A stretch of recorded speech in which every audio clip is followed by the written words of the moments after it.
আসলে তোৰ নামটো কি আছিল? মোৰ নামটো ৰূপামণি দেৱৰয় ডেকা। মই কঠালবাৰী গাঁৱৰ নিবাসী আৰু আমাৰ ইয়াত কঠালবাৰী চেণ্টাৰত 2টা পোষ্ট খালী হৈছিলে, অংগনবাদী হেল্পাৰ আৰু ৱাৰ্কাৰ, আৰু তাত আমি এপ্লাই কৰিছিলোঁ আজি প্ৰায় এবছৰে হ'ল। তাৰপিছত আমাৰ ইণ্টাৰভিউ হ'ল আৰু আমি ইণ্টাৰভিউটো বহিলোঁ। কালিলৈ ৰিজাল্ট ওলালে আৰু ৰিজাল্টত কি হ'ল, যাৰ পাৰ্চেণ্টেজ কম তেওঁলোকে সেই পৰীক্ষাত উত্তীৰ্ণ হ'ল আৰু আমি পাৰ্চেণ্টেজ বেছি থকাসকলে বঞ্চিত হ'লোঁ। তো আমাক চৰকাৰে যেতিয়া আমাক প্ৰথমতে আমি যেতিয়া ফৰ্মখন ফিল আপ কৰিছিলোঁ তেতিয়া আমাক গাইডলাইন দিয়া হৈছিলে যে যিসকলৰ পাৰ্চেণ্টেজ ভাল আৰু ছাৰ্ভে এৰিয়াৰ ভিতৰত তেওঁলোক পৰে সেই হিচাপত আমাক কি দিয়া কথা আছিল, এপইণ্টমেণ্ট দিয়া কথা আছিল। কিন্তু কালি তাৰ ওলোটাটোহে হ'ল। ইয়াত নিশ্চয় কিবা এটা বেমেজালিৰ সৃষ্টি হ'ল। সেইকাৰণে কি হ'ল, যাৰ পাৰ্চেণ্টেজ কম তেওঁৱে কি হ'ল এই পৰীক্ষাত উত্তীৰ্ণ হ'ল আৰু তেওঁলোকে যোৱাকালি তেওঁলোকে এপইণ্টমেণ্টো পাই গ'ল। কিন্তু এইটো হ'ব পালে কিয় আমি সেই কালি আমি ৰিজাল্টৰ কথা শুনি লগালগ আমি ICDS অফিচলৈ গ'লোঁ।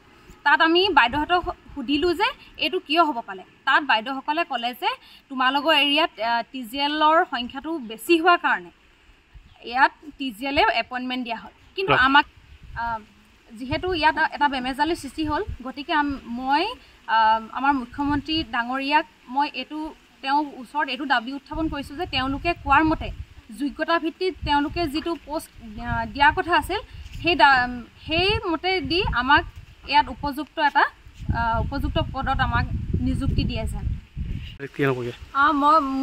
মোৰ 72% আছিলে। মই হাই ছেকেণ্ডেৰী ফাৰ্ষ্ট ডিভিজন জিঅ'গ্ৰাফীত মোৰ লেটাৰ আছিলে বাৰু, আৰু মোৰ পাৰ্চেণ্টেজ আছিলে 72।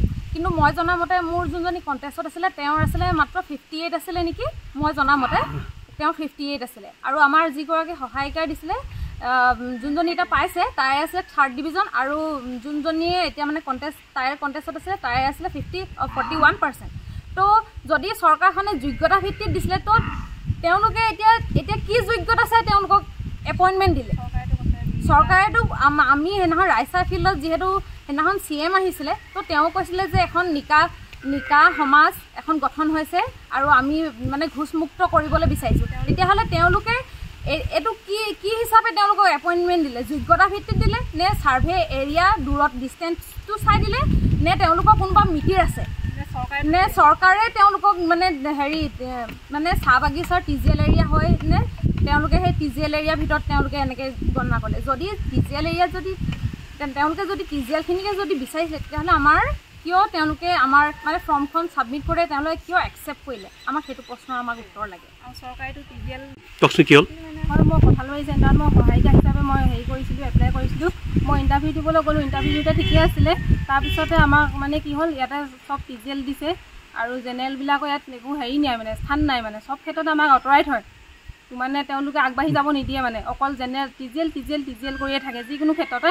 সেইকাৰণে মই ভাবিছোঁ যাতে আমাৰ মানে মানুহখিনিও আছে ওচৰতে, মানুহখিনিয়ে কৈছে যাতে আমাৰো এগৰাকী দিয়ক, তেওঁলোকৰ এগৰাকী দিয়ক, আমাৰ মাজত যাতে জেনেৰেল আৰু TGL বিভেদটো যাতে নাৰাখে, সেইটো মই ভাবিছোঁ। কাৰণ আমি নহ'লে তেওঁলোক নচলে, তেওঁলোক নহ'লে আমি চলিব নোৱাৰোঁ।